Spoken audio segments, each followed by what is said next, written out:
orang secara agama tidak baik dan dilarang tidur waktu-waktu tersebut ya. Sihir sangat mudah masuk pada seseorang di waktu petang hari misalkan.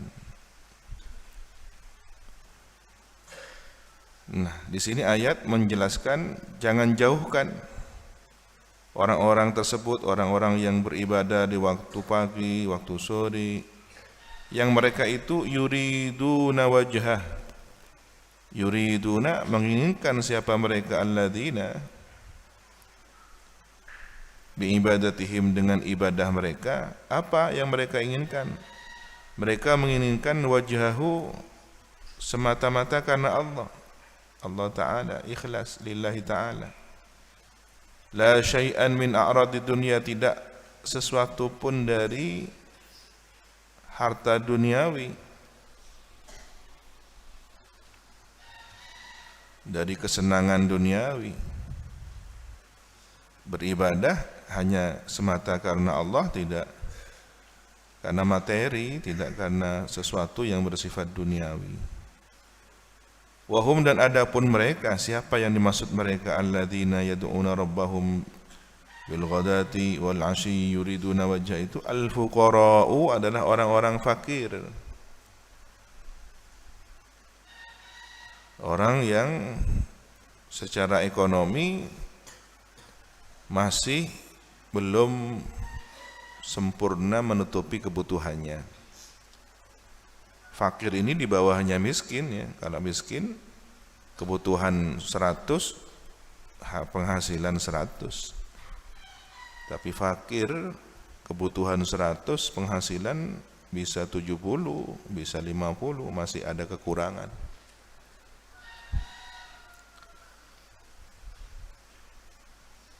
Tetapi kata al-fuqara di sini menjadi suatu istilah ya, mustalahnya kaum arifin, kaum sufi.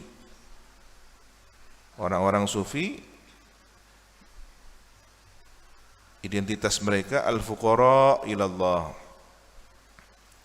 merasa fakir kepada Allah Subhanahu wa taala.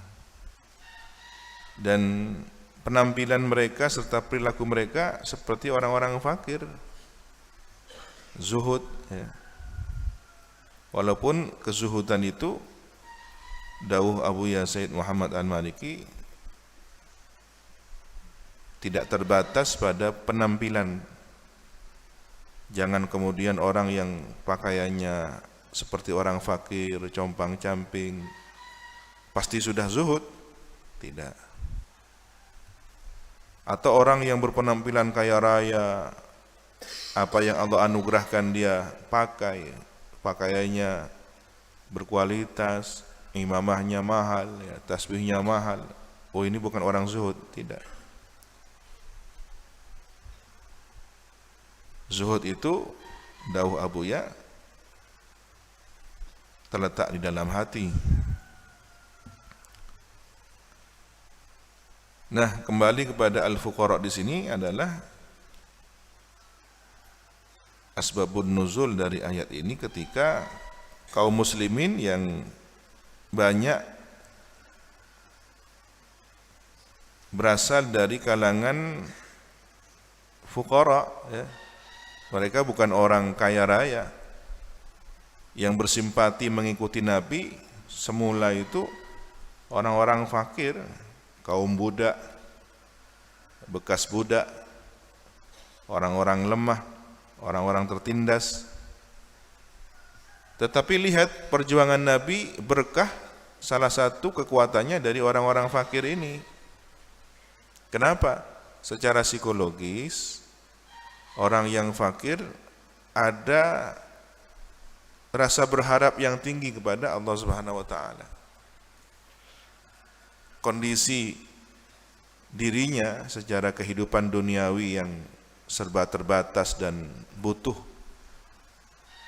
banyak hal itu mendidik dia untuk merasa berharap sangat kepada Allah Subhanahu wa taala. Sebenarnya kondisi ini ditarbiyahkan kepada para santri. Jadi tirakatnya santri tirakat susah. Di pondok itu identik dengan belajar susah. Nanti ketika masyarakat, pulang ke masyarakat, silahkan hidup dengan apa yang Allah anugerahkan. Jadi tirakatnya santri di pesantren hidup melarat. Mulai dari terpisah dari orang-orang tercinta, jauh dari kedua orang tua. Ya, sejak usia kanak-kanak, lulus SD atau bahkan ketika masih SD, ya, madrasah itu berapa usianya? 11, 12 tahun, 13 tahun harus terpisah dari orang tua, sementara teman-temannya masih berada dalam perhatian dan kasih sayang kedua orang tua. Boleh jadi yang seperti inilah mendidik pemimpin-pemimpin di masa depan. Kenapa? Karena sudah biasa melarat, biasa menghadapi kesedihan. Tapi orang yang bermanja-manja dengan kehidupan rumahnya, keluarganya, orang tuanya, serba fasilitas, belum tentu siap menjadi pemimpin. Bahkan ketika diberi jabatan, dia akan memperkaya diri dan selalu minta fasilitas. Saya tidak akan melakukan kunjungan kecuali dapat anggaran sekian. Saya tidak akan melihat rakyat yang jelata kecuali fasilitas kendaraan yang baik. Tapi coba santri yang sudah siap menghadapi tantangan, pernah melarat, ya. Kendaraan apapun, yang penting bisa sampai ke tujuan, bahkan jalan kaki pun bisa ditempuh. Yang penting tujuan kebaikan tersampaikan. Maka kalau kemudian santri pola hidupnya di pesantren tidak belajar melarat, sepertinya ada yang salah tujuan di situ. Ya, berarti kemudian kita tidak memberikan fasilitas. Ya. Fasilitas terus harus dipenuhi. Tetapi keterbatasan keadaan, kondisi, kemudian dia belajar mandiri, itu bagian dari konsep al-fuqara. Ya. Para pemimpin dahulunya, kaum santri yang menjadi pemimpin di negeri ini, mereka hidup susah, merasakan pahit pengalaman kehidupan. Begitu juga sunnatullahnya. Dahulu di zaman Nabi, awwaluna sabiqun, orang-orang yang fuqara.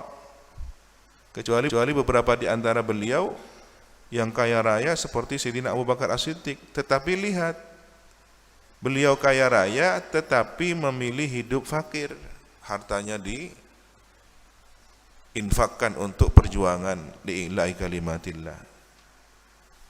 Nyaris habis total. Beliau kaya, berdagang, tapi untuk menghidupi agama, bukan untuk kepentingan pribadi. Jadi motivasi para sahabat dahulu itu kaya untuk memberi. Sementara hari ini kaya untuk menumpuk, ya, mengkoleksi, menyimpan. Wa kanal musyrikuna ta'anu fihim, dan dahulu ada kaum musyrikin itu mencaci mereka, ta'anu fihim, mencaci mereka orang fakir. Itu lihat pengikut Muhammad, mereka orang-orang lemah, orang-orang yang akalnya lemah, bukan orang-orang yang level sosialnya seperti kita, bangsawan, pedagang, kaya raya. Mereka bangga dengan status sosialnya, mencemooh Nabi, memandang rendah perjuangan Nabi karena pengikutnya orang-orang rendahan, ya. Wa talabu, dan meminta kaum musyrikin itu an yaturdahum, agar supaya Nabi mengusir, menolak, menjauhkan mereka. Ada namanya siapa? Sahabat Ibnu Ummi Maktum. Beliau buta, ya, sejak lahir. Pada saat Nabi rapat berdakwah menyampaikan Islam di hadapan para pembesar kaum Quraisy yang secara status sosial ini tokoh-tokoh bangsawan, ya. Tiba-tiba Ibnu Ummi Maktum sedang mencari-cari Nabi, mendekati Nabi. Nabi sempat merasakan sesuatu yang dirasa menurut beliau secara manusiawi, ya. Saya sedang menyampaikan dakwah di hadapan orang-orang bangsawan. Ini ada orang umat saya yang direndahkan oleh mereka. Ada semacam ketidaknyamanan, tapi ditegur oleh Allah. Ya bukan kemudian gengsi, Nabi cuek, Nabi tidak perhatian kepada kaum lemah, enggak ya. Ada kan strategi untuk mendapatkan perhatian kaum bangsawan, untuk bagaimana mereka memberikan perhatian dulu. Nah kalau kemudian ada seseorang yang membuat perhatian mereka berkurang, ini mengurangi nilai kan gitu, nilai dakwah. Ya. Karena itu penting juga ya penampilan untuk menyentuh kaum-kaum yang biasa melihat penampilan. Bukan mencari perhatian mereka secara riak, pamer, enggak, tapi mendekatkan mereka kepada agama. Media. Jangan kemudian jadikan tujuan. Sementara hari ini banyak alasannya sebagai media dakwah tapi menjadi tujuan. Ya. Saya tidak akan berdakwah kecuali masuk televisi. Saya tidak akan berdakwah kecuali melalui media sosial. Kemudian dia terjebak dengan segala hal yang bersifat tipuan, ketidakjujuran, kebohongan. Ya.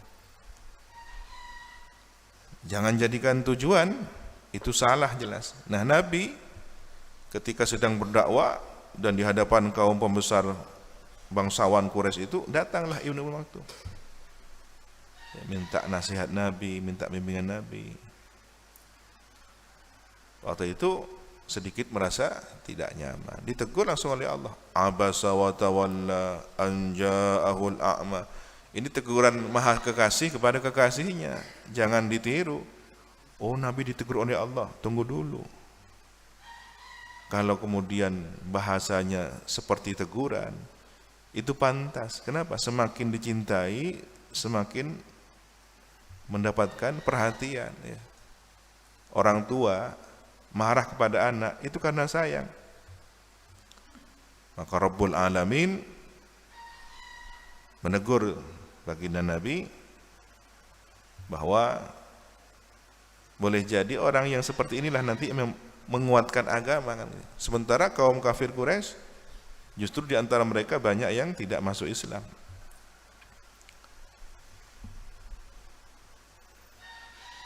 Jadi kaum Quraisy itu minta agar Nabi menjauhkan. Jangan, itu orang-orang kiri, kaum rendahan. Kita bangsawan, ya, baju kita ini bersih, ini kumuh. Liyujalisu, agar tidak mengajak duduk ya, tidak bersama duduk dengan mereka, dengan orang fakir itu.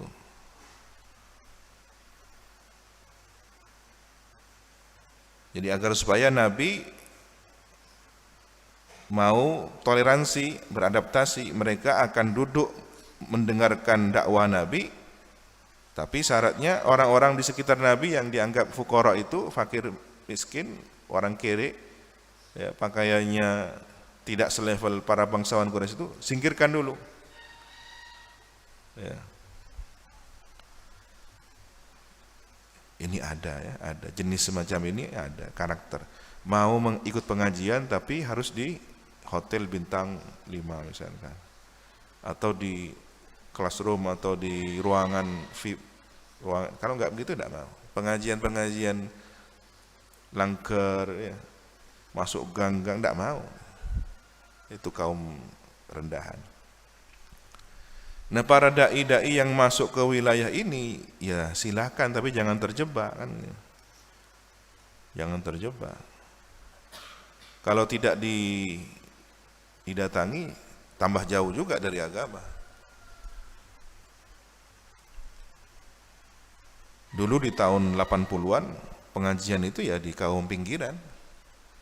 Kaum elit ya jauh dari agama, betul. Sekarang di hotel ada pengajian, ya. Di mall ada sholat berjamaah, ya. Fasilitas ibadah sekarang di mana-mana, dulu terbatas.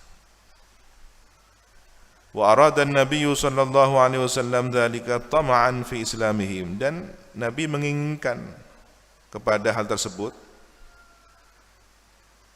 toleransi ya, untuk sementara waktu kaum fuqara dialihkan, disisihkan karena sangat ingin keislaman kaum Quraisy, bangsawan itu.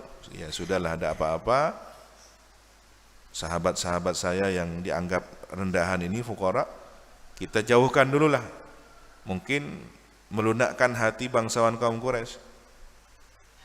Tapi ternyata itu dilarang oleh Allah. Ma 'alaika min hisabihim. Ya. Tidak ada kewajiban atas Nabi itu dari hisab mereka. Di sini mereka kembali kepada siapa? Kalau him dhamirnya kembali kepada kaum musyrikin, ya berarti yang dimaksud Nabi tidak punya kewajiban ngurusi penghitungan amal kaum Quraisy. Andaikan kaum musyrikin Quraisy itu tidak masuk Islam karena merasa tidak mau mendekati Nabi, oleh sebab di sekitar Nabi ada kaum fuqara, Nabi tidak diurusi itu, tidak apa-apa sudah.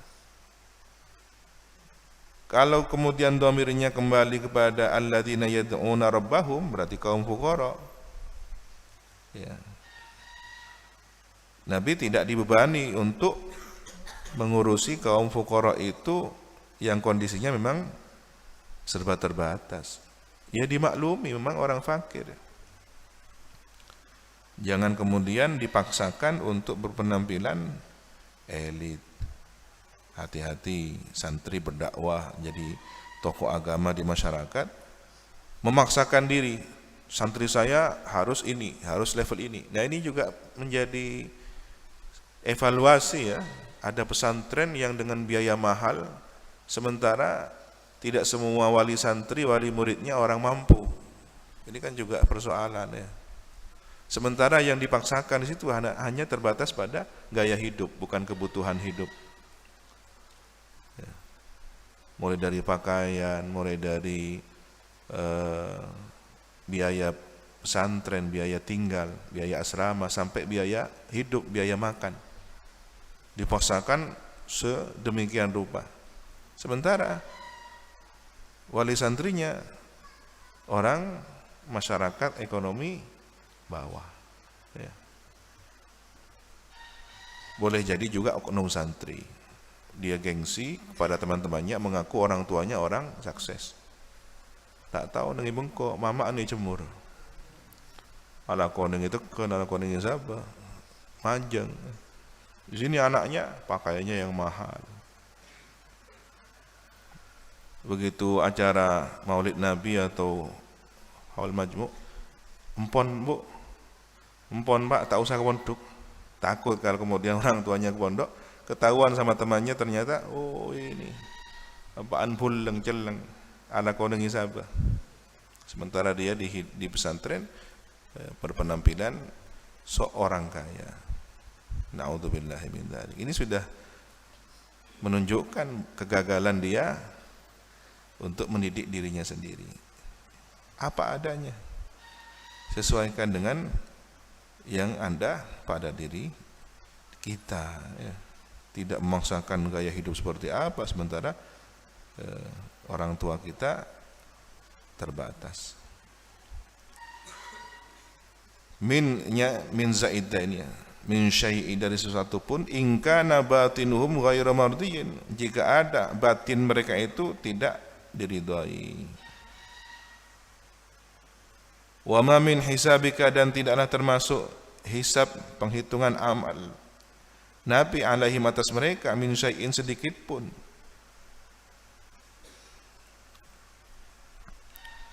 Nabi tidak dimintai untuk mengurusi batin mereka, mereka juga tidak dimintai untuk mengurusi Nabi. Fatatrudahum, kemudian engkau menjauhkan mereka kaum fuqara. Jawabun nafi, fatakuna minal zalimin, maka ada engkau termasuk orang yang zalim. Kalau sampai orang-orang yang fuqara ini dijauhkan, zalim. In fa'alta dzalika, jika engkau Nabi melakukan hal tersebut. Nabi tidak melakukannya, segera dapat teguran dari Allah. Abasa wa tawalla. Ya.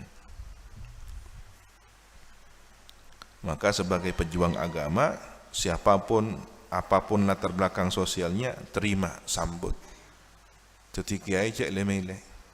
Mun si dateng iba BMW, masyaallah. Terus bagaimana ketika ini orang yang memang harus ada penempatan rasa hormat? Ya, itu tetap menghormat, tetap menghormat. Salah juga Anda ketika mengurangi posisi penghormatan itu. Yang datang wakil presiden dianggap seperti wali santri, kan salah juga. Ya terima apa aturannya. Oh ini protokoler kedatangan demikian. Ya kita hormat. Tidak berlebihan, tidak berkekurangan secara ukuran penghormatan itu. Zalim juga kalau kemudian merendahkan orang yang seharusnya dihormat. Ya, menghormat berlebihan apalagi karena duniawinya itu bisa menghilangkan separuh agama. Ya, hati-hati santri. Kemarin kunjungan wakil presiden itu materi pelajaran buat kita semua. Ya harus pandai-pandai mengambil hikmah. Oh ini ilmunya, seperti ini ilmunya.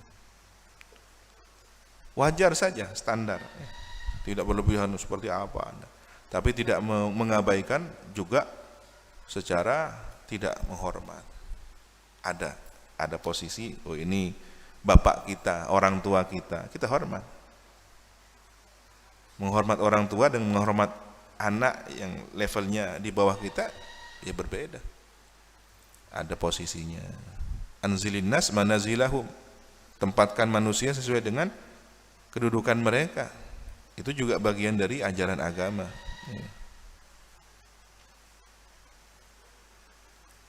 Wa kadzalika fatanna ba'dahum al-ayah. Shadaqallahul azim. Wallahu subhanahu wa ta'ala a'lam bissawab. Bismillahirrahmanirrahim. Alhamdulillahi rabbil alamin. Wassalatu wassalamu ala asyrafil anbiya'i wal mursalin Sayyidina Muhammadin wa ala alihi wa sahbihi ajma'in. Amma ba'du. Qala al-allamatu al-syaykh Abdullah ibn al-Husayn Ba'alawi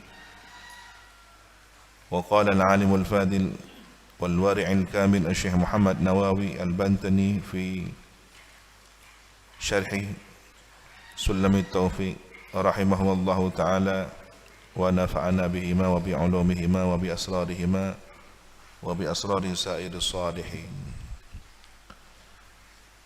ila an qala wa kitabati ma yahramu natku bihi wal khiyanatu, dan berkhianat ini termasuk maksiat yang digolongkan pada maksiat tangan. Wahi adapun khianat itu diddun nasihah, lawan kata nasihat. Fatashmal maka mencakup khianat itu al-af'al kepada perbuatan, wal aqwal dan kepada ucapan, wal ahwal dan kepada keadaan. Jadi khianatnya ada yang berkhianat dalam kategori perbuatan, ada khianat ucapan, ada khianat sikap keadaan.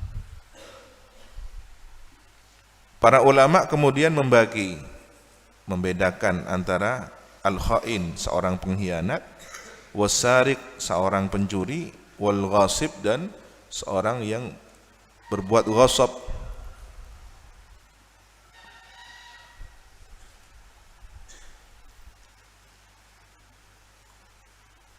Kalau pengkhianat itu apa yang dipercayakan kepadanya dia persalahgunakan. Seorang bendahara misalkan dalam struktur organisasi dititipi uang, kemudian diambil untuk kepentingan pribadinya tidak sesuai dengan aturan. Itu pengkhianat. Kalau pencuri mengambil harta orang lain secara sembunyi-sembunyi di tempat yang memang dia tidak mudah untuk mengambilnya, berangkas lemari yang sudah dikunci, didobrak, dicongkel.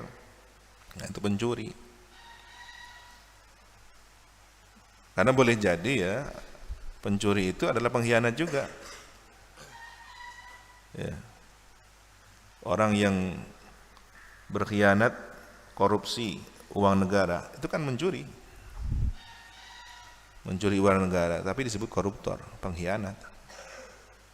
Dia mestinya menyampaikan anggaran itu untuk rakyat, tapi diambil untuk kepentingan pribadinya dengan dalih saya juga rakyat misalnya. Sementara orang yang ghasab, dia ambil secara terang-terangan dan biasa dengan kekuatan yang dia miliki, walaupun tidak untuk dimiliki, hanya diambil manfaatnya saja. Itu ghasab.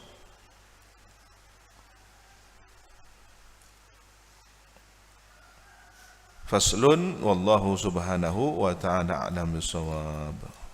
Rabbi zidni ilma.